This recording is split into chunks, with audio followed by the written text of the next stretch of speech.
Oke, teman-teman, setelah sebelumnya kita bersama-sama sedikit melihat tentang pendahuluan untuk perhitungan berkaitan dengan ketersediaan hayati atau bioavailability ya. Sekarang kita akan masuk ke materi tentang dasar dari farmakokinetika gitu ya. Perhitungan untuk farmakokinetika dasar gitu.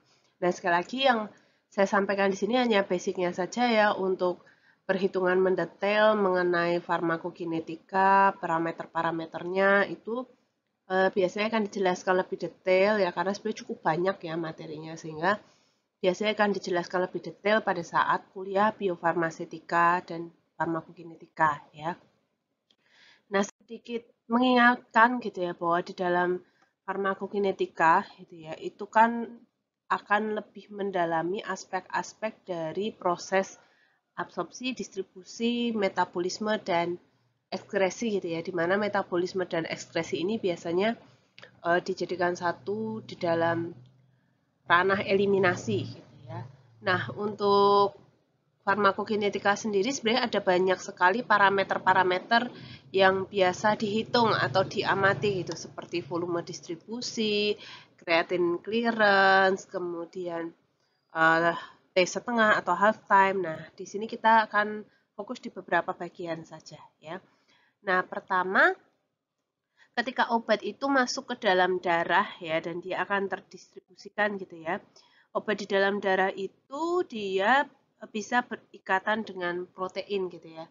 Berikatan dengan protein yang ada di dalam darah. Nah, di farmakokinetika diistilahkan ada CT. CT itu lebih menyatakan jumlah obat di dalam plasma darah ya. Jadi cairan darah, plasma darah keseluruhan totalnya berapa.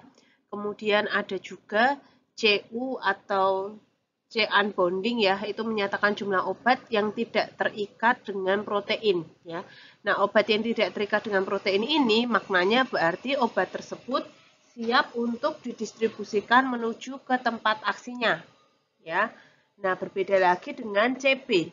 CB atau C bonding di sini menyatakan berapa banyak jumlah obat yang dia terikat dengan albumin sehingga tidak memungkinkan bagi obat tersebut untuk terdistribusi ke tempat aksinya. Nah, lalu ada juga alfa.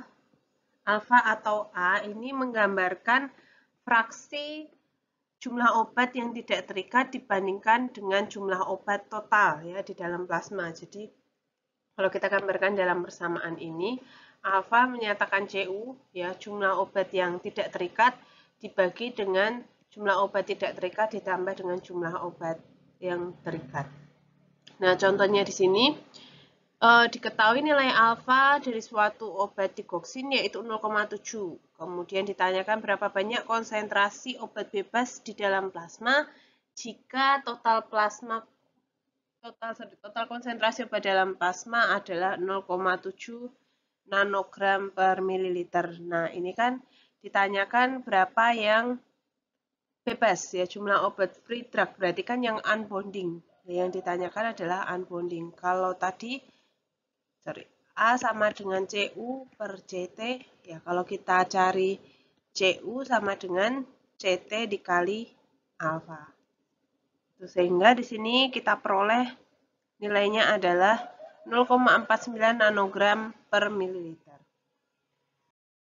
Kemudian parameter yang kedua adalah volume distribusi. Nah, volume distribusi atau VD ini menyatakan apa? Ya, VD menyatakan jumlah cairan tubuh ya, tapi ini lebih ke secara hipotesis ya, karena untuk realnya juga akan sulit untuk diketahui sehingga VD ini sifatnya lebih hipotetik ya. Jadi volume distribusi tadi menyatakan jumlah cairan tubuh yang dibutuhkan untuk melarutkan seluruh obat dengan konsentrasi yang sama di seluruh bagian darah. Nah, kenapa VD ini perlu dan penting untuk dihitung? Karena VD ini akan menjadi indikator distribusi obat di dalam darah dan juga di jaringan. Ya. Nah, di sini untuk mendapatkan nilai VD kita memerlukan D dibagi dengan CP. D di sini merupakan jumlah obat dalam darah, jadi keseluruhan darah. Sedangkan CP ini adalah jumlah obat di dalam plasma. Nah, contoh soalnya di sini, seorang pasien menerima dosis intravena suatu obat sebanyak 300 mg. Kemudian ada di dalam darah sesaat setelah diberikan ya, di dalam darah ada 8,2 mg obat per mililiter. Kemudian ditanyakan berapa volume yang diketahui VD-nya, ya, berapa VD-nya. Nah, di sini diketahui VD sama dengan D per CP. Di sini tadi dinyatakan dosis intravena kan, kalau single intravenous dose berarti jumlah obat yang diberikan secara intravena itu 300 mg. Jadi ketika obat pertama kali diberikan, yaitu jumlahnya 300 mg karena dia intravena. Ya, ingat bahwa kalau obatnya intravena, maka bioavailability-nya itu 100%. Jadi semuanya masuk ke situ. Jadi kalau obatnya 300, ya berarti D-nya juga 300, ya. Kemudian dibagi dengan jumlah obat di dalam plasma. Nah, di sini dinyatakan jumlah obat di dalam plasma adalah 8,2 mg per mililiter. Lalu berapa banyak ya jumlah VD-nya? Ya. Kemudian kita ketahui jumlah VD-nya adalah 36,6 liter. Oke, kemudian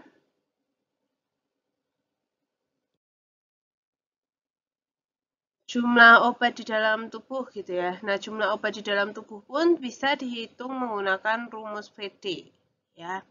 Nah, di sini pertanyaan contoh soalnya adalah 4 jam setelah pemberian intravena suatu obat ya. Pasien dengan berat badan 70 kg diketahui memiliki kadar obat dalam darah sebesar 10 mg per mililiter. Kemudian jika diasumsikan ya volume distribusi yang diketahui adalah 10% dari berat badan ya, maka berapa jumlah obat yang ada di dalam darah selama 4 jam tersebut setelah diadministrasikan atau setelah diberikan. Nah, di sini berarti yang ditanyakan adalah nilai D, yaitu total amount atau jumlah obat yang ada dalam tubuh ya. Kemudian di sini kita hitung dulu VD-nya tadi kan diketahui 10% dari berat badan. Nah, 10% dari 70 kilo itu adalah 7 kilo atau 7 liter. Nah, kemudian untuk nilai CP-nya sendiri di sini diketahui 10 mikrogram per mililiter ya, sehingga dijadikan miligram per liter juga sama ya. Kemudian di sini kalau kita masukkan ke rumus, VD-nya adalah 7 liter, kemudian untuk CP-nya adalah 10 mg per liter, sehingga kita bisa peroleh nilai D-nya yaitu 70 mg. Kemudian ada juga tentang waktu paruh atau tes tengah. Nah, mungkin sering banget ya dengar istilah tentang tes tengah. Nah, tes setengah itu atau waktu paruh itu menyatakan waktu yang dibutuhkan untuk obat di dalam plasma gitu ya untuk menjadi jumlahnya separuhnya gitu. Jadi misalnya kalau saya punya 100 mg obat dalam darah gitu ya, setelah 2 jam dia baru total obat dalam darah menjadi 50 mg. 50 mg ini kan separuhnya 100 ya. Jadi dengan kata lain tes setengah untuk obat tersebut adalah 2 jam.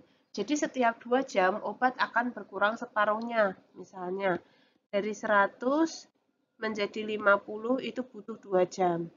Nah, selama 2 jam selanjutnya obat akan berkurang separuhnya lagi. Separuhnya dari 50 adalah 25. Kemudian selama 2 jam lagi akan berkurang menjadi 12,5. Selama 2 jam lagi akan berkurang menjadi 6,25. Ya, selama 2 jam lagi akan berkurang menjadi 3,125 dan seterusnya.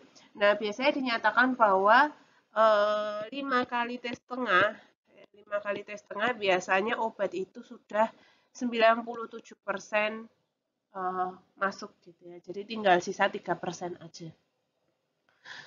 Nah, kemudian kalau kita mempelajari tentang kinetika reaksi gitu ya. Kinetika reaksi itu tidak hanya ada pada saat stabilitas obat ya, tapi kinetika reaksi ini juga digunakan pada saat menghitung waktu paruh ini juga ya, bisa juga. Nah, Biasanya memang obat-obat itu mengikuti orde 1.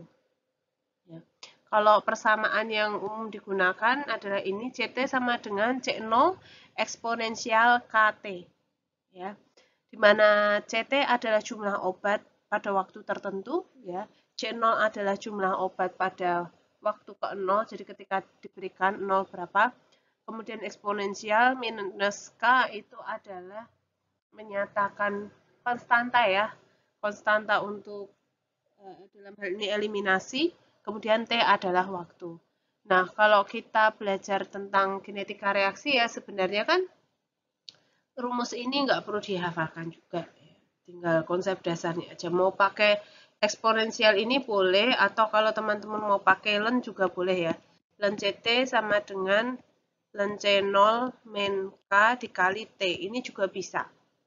Ya, sehingga kalau data ini sebenarnya kita beri angka simulasi gitu ya, simulasi C0-nya adalah 100%, ya. Kalau T setengah itu kan 50% ya. 50% ini len ya. Len 50, len 100 dikurangi K dikali dengan T, ya itu sebenarnya kita bisa memperoleh ini, rumus ini. Jadi rumus ini sebenarnya adalah turunan dari persamaan ini.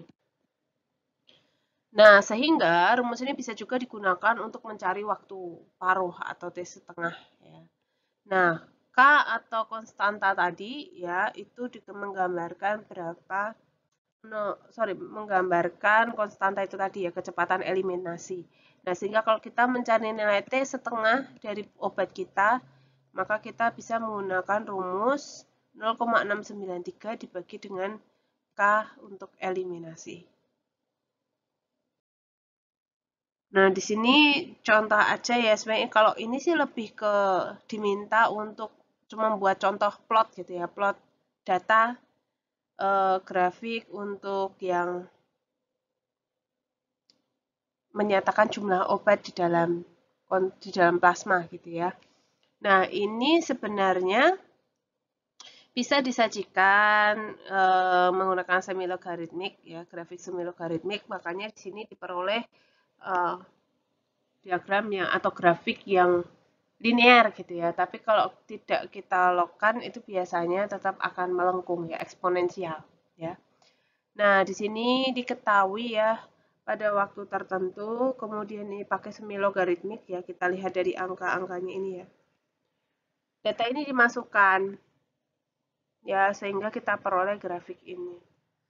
Nah, sebenarnya ini bisa juga digunakan untuk memperkirakan ya. Kalau teman-teman lihat kan ini kadar pada T 1 jam itu adalah 26,5. Jadi ini kalau dinaikkan kan ketemunya ini ya. 26,5. Nah, ini biasanya diekstrapolasi sehingga kita ketahui kadar di T ke 0-nya berapa. Nah, T ke 0-nya di sini 40 ya. Nah, kalau dari gambar aja sebenarnya juga bisa ya ditarik gitu. Kalau kadar obat awalnya C0-nya adalah 40, maka C untuk T setengahnya adalah 20. Jadi 20 di sini. Kalau kita tarik di sini, maka kita akan dapat nilai T setengahnya berapa. Nah, tapi ini sebenarnya bisa dihitung juga dengan persamaan yang tadi kita peroleh. Ya. Nah, kemudian contoh lain ini diminta untuk menghitung nilai konstanta. Ya, hitunglah nilai K untuk obat dengan waktu paruh 50 menit. Ya, tinggal kita masukkan saja ya. Kita mendapatkan nilai K ini. Untuk menghitung waktu paruh gitu ya, teman-teman bisa menggunakan satuan menit, jam juga boleh, hari, tahun juga boleh. Bisa disesuaikan dengan ini ya, kalau kadaluarsa memang bulan atau tahun atau hari ya, tapi kalau waktu paruh suatu obat tereliminasi itu biasa dinyatakan dalam menit atau dalam jam. Nah, kemudian ada beberapa soal latihan, silakan nanti teman-teman mengerjakan soal-soal latihan ini ya. Gitu. Terima kasih.